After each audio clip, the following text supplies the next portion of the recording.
고린도후서 5장 1절에서 10절의 말씀입니다. 전체 읽지 않고 부분 읽도록 하겠습니다. 5장 1절. 만일 땅에 있는 우리의 장막집이 무너지면 하나님께서 지으신 집 곧 손으로 지은 것이 아니요 하늘에 있는 영원한 집이 우리에게 있는 줄 아느니라.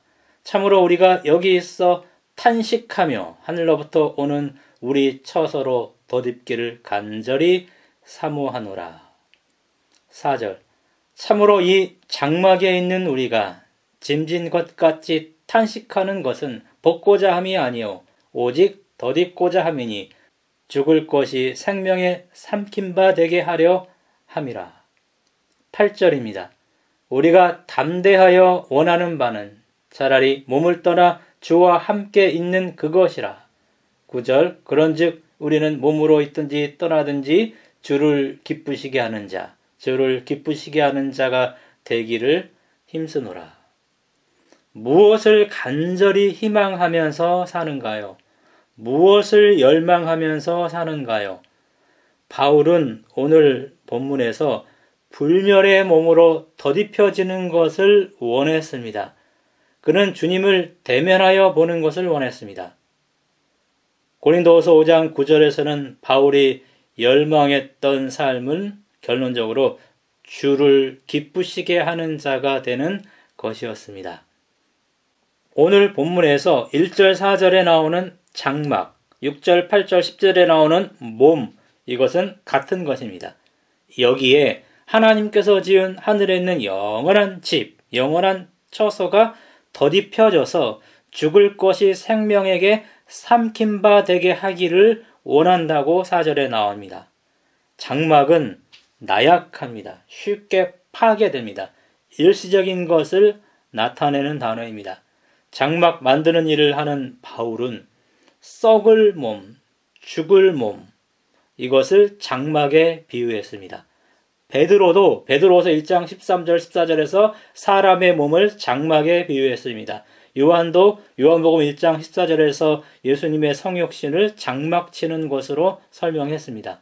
바울은 살아서 재림을 맞이할 사람들이 그날에 홀연히 변화되어 불멸의 몸으로 되는 것, 고린도전서 15장 51절 54절, 이것을 하나님께서 지은 하늘에 있는 영원한 집을 덧입는 것으로 설명하고 있습니다. 바울은 살아서 재림을 맞이해서 썩을 몸에 썩지 아니할 것, 영광스러운 것, 강한 것, 신령한 이런 몸, 이것이 덧입혀지기를 간절히 원했습니다.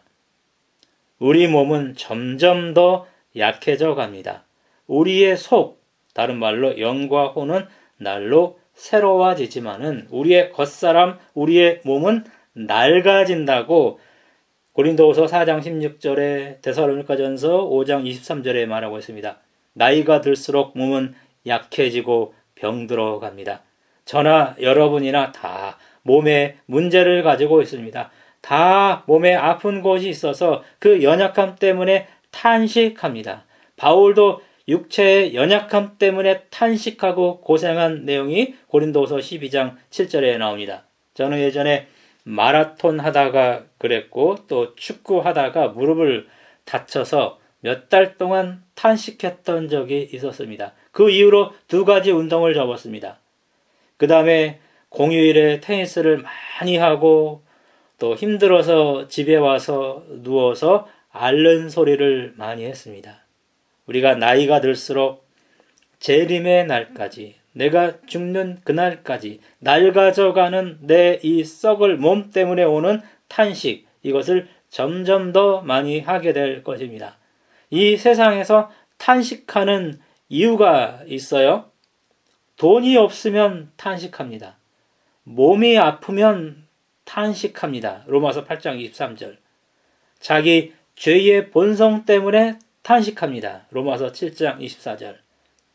에스겔 9장 4절에 보면은요, 밖에 있는 죄, 다른 사람들의 죄 때문에 탄식하여 우는 자들의 이마에 하나님의 인이 쳐진다는 말씀도 있습니다. 바울은 오늘 본문에서 재림의 날에 자기의 몸이 변화되기를 사모하고 원하고 탄식했습니다. 사람은 영과 혼과 몸으로 구성되었습니다. 재림의 때에 몸만 변화됩니다. 영과 혼은 그대로 있으면서 계속 영원토록 진보할 것입니다. 재림의 날에는 외모만 변화가 됩니다. 바울은 죄의 본성 때문에 탄식하면서 이 사망의 몸이라는 표현을 합니다. 로마서 7장 23절, 고린도전서 15장 53절 54절에서는 썩을 몸이라고 말하죠. 따라서 몸이 변화될 때에 죄의 본성이 제거될 것입니다. 바울은 그 몸, 죄의 본성이 제거된 그 몸을 소유하기를 원했습니다. 우리도 그날까지 우리의 몸 때문에 탄식할 것입니다. 하나님은 우리 몸이 불멸의 몸으로 더딥혀져서 생명에게 삼킴바 될 것의 보증으로 성령을 주셨죠. 4절 5절에 나옵니다. 성령은 우리를 날마다 새롭게 해줍니다. 그리고 예수께서는 재림의 때에 죽은 성도들의 몸을 부활시킵니다. 살아있는 사람들의 몸을 자기 영광의 몸의 형체와 같이 변하게 할 것이라고 빌립보 3장 21절에 나옵니다. 오늘 고린도후서 5장 6절 8절에 보면은 주와 함께 거하기를 바울이 원합니다. 후패해지는 몸을 가지고 있을 때는 주와 따로 거한다고 말하지요. 불멸의 몸을 가지고 주와 함께 거하는 것은 재림의 때에 일어납니다. 데살로니가전서 4장 17절. 그래서 지금은 믿음으로, 그때는 보는 것으로 행하게 됩니다. 지금은 주님을 대면하여 볼 수 없어서 믿음으로 행합니다. 재림의 때부터 대면하여 주님을 보게 됩니다. 고린도전서 13장 12절. 믿음은 보지 못하는 것들의 증거라고 히브리서 11장 1절에 말하죠. 성령으로 그리스도께서 우리 마음에 거하십니다. 그러나 그리스도와 대면하여 함께 살고 있지는 않습니다. 바울은 주님과 대면하여 함께 거하는 그날을 여기서 고대하고 있습니다. 제가 선을 보기 전에 중매하는 분에게 지금 제 집사람에 대해서 많은 이야기를 들었습니다. 다 좋다는 말을 들었어요. 다 잘한다는 말만 들었습니다. 얼굴도 예쁘다는 말을 들었습니다. 물론 다 믿지는 않았지만 그래도 혹시나 하면서 대면하는 날을 저는 기다렸습니다. 드디어 대면하게 되었습니다. 제가 기대 이상이었다고 하면은 팔불출이 되고 기대 이하였다고 하면 아내에게 욕을 먹을 것 같아서 제가 더 이상 말하지는 않겠습니다.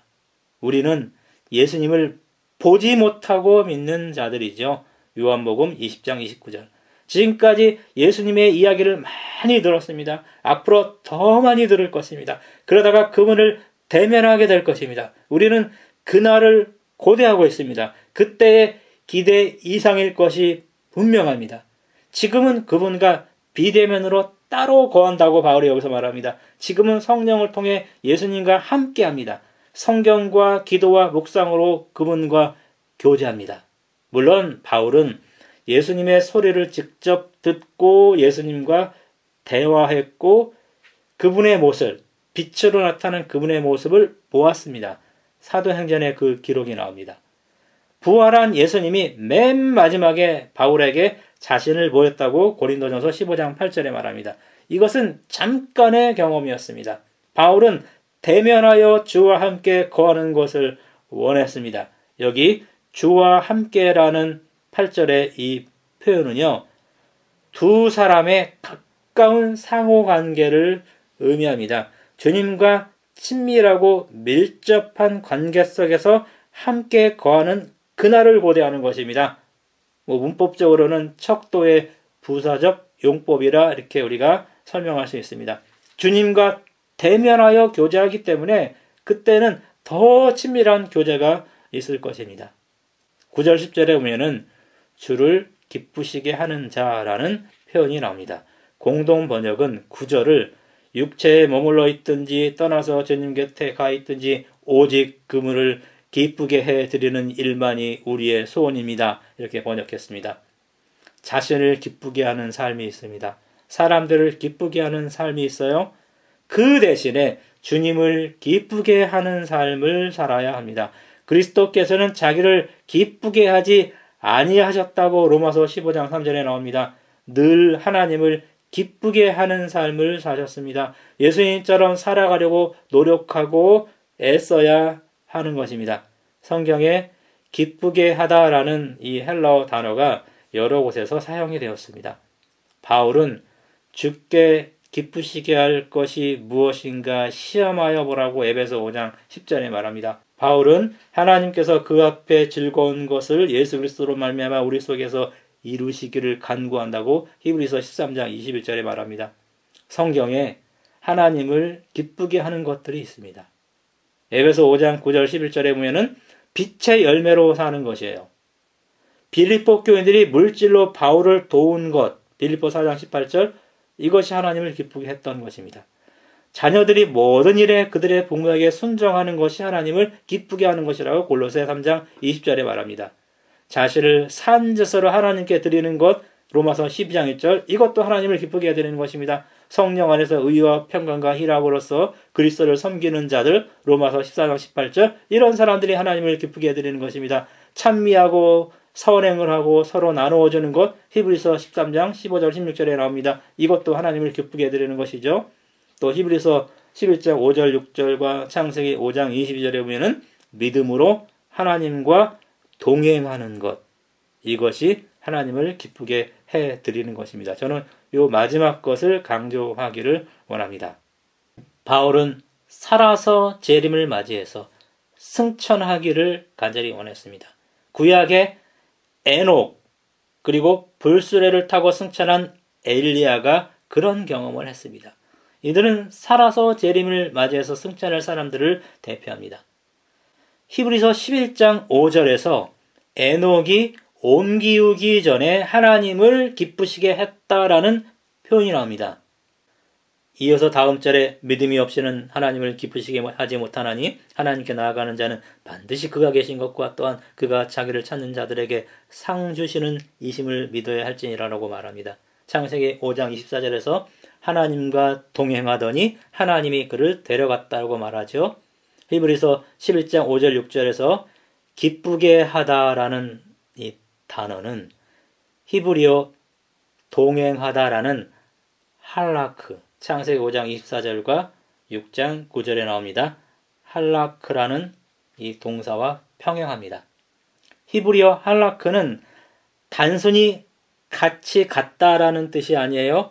완전히 자기 것을 다 내려놓고 하나님께 맞추었다라는 뜻이 있는 단어입니다. 그러므로 주를 기쁘시게 하는 자는 믿음으로 하나님과 동행하는 자입니다. 고린도후서 5장 7절은 믿음으로 행하는 자라는 이런 표현이 나오죠. 이것을 표준 세번역과 공동 번역은 믿음으로 살아가는 자라고 말합니다. 그리스도인은 10절에 있는 것처럼 심판을 염두에 두고 재림의 날까지 믿음으로 하나님과 동행하며 살아야 합니다. 재림 이후에는 언제라도 우리가 주님을 대면하여 만날 수 있는 것입니다. 심판하실 시간이 이르렀으니 창조주 하나님을 두려워하라라고 계시록 14장 7절에 나옵니다. 이 기별은 의미상 고린도후서 5장 9절 10절과 같습니다. 두려워하다라는 단어의 뜻의 한 면은 하나님이 늘 내 앞에 있는 것처럼 생각하고 그분을 보며 살아가라라는 뜻입니다. 그런데 믿음으로 모세도 보이지 아니하는 자를 보는 것까지 살았다고 히브리서 11장 27절에 말합니다.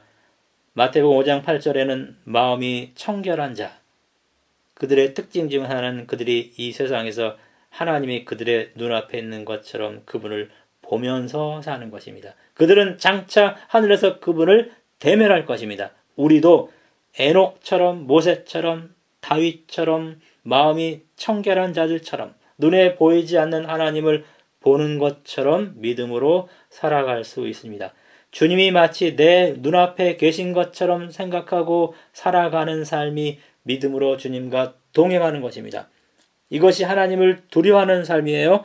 이것이 주님을 기쁘게 하는 삶입니다. 성경에 기록된 에녹의 특징 두 가지는 첫째, 그가 300년간 하나님과 동행한 것입니다. 그리고 두 번째 특징은 가장 먼저 재림을 예언하고 선포했다는 것에 있습니다. 유다서 14절 15절에 나옵니다. 사실 에녹은 이 땅에서 짧고 굵게 살았습니다. 에녹 당시 족장들의 평균 나이가 912세였습니다. 그런데 에녹은 이 세상에서 365년 살았습니다. 장수보다 더 중요한 것은 사는 날 동안 주님과 동행하는 것입니다. 살아서 승천할 자들은 하나님과 동행하는 자들입니다. 믿음으로 하나님과 동행하는 자들입니다. 주님을 기쁘시게 해드리는 자들입니다. 그리고 재림기별을 전하는 자들입니다. 제 큰아이가 고등학교에 다닐 때 집에 혼자 있으면 공부하다가 흐트러지고 한눈을 팔곤 했습니다. 엄마나 아빠가 있으면 공부하는 척하고 또 책을 또 봅니다. 집에 혼자 있게 하고 저와 아내가 밖으로 나갈 때 저는 걱정이 되어서 한마디 합니다. 아빠가 집에 있다고 생각하고 행동하고 열심히 공부하라, 이 말을 던지고 나갑니다. 중용의 군자는 보지 않는 곳에서 삼가고 들리지 않는 곳에서 스스로 두려워한다라는 말이 있습니다. 이런 경지에 오른 상태가 바로 신독이라고 말합니다. 성경 용어로 신독은 경외, 동행이라고 저는 생각합니다. 우리가 밤에 공동묘지를 지나게 된다면요, 그냥 노력하지 않았는데도 그냥 무서워요. 무서움이 밀려옵니다. 밤에 혼자 깊은 산속을 만약 간다면은 호랑이가 나올 것 같아서 무섭습니다. 그리스도인 혹은 중용에 나오는 군자는 혼자 있을 때도 도리에 어긋남 없이 몸가짐을 바로 하고 언행을 똑바로 합니다. 이것은 하나님이 내 앞에 있다고 생각할 때 그때만 가능한 것입니다. 이것이 바로 하나님을 두려워하는 것입니다. 이것이 바로 믿음으로 주님과 동행하는 것입니다. 주님을 기쁘게 해드리는 삶이 바로 이것입니다. 바울은 불멸의 몸으로 더딥혀지는 것을 원했습니다. 주님을 대면하여 보는 것을 원했습니다. 결론적으로 바울은 주를 기쁘시게 하는 자가 되는 것을 열망하며 살았습니다. 믿음으로 주님과 동행하면서 사시기 바랍니다.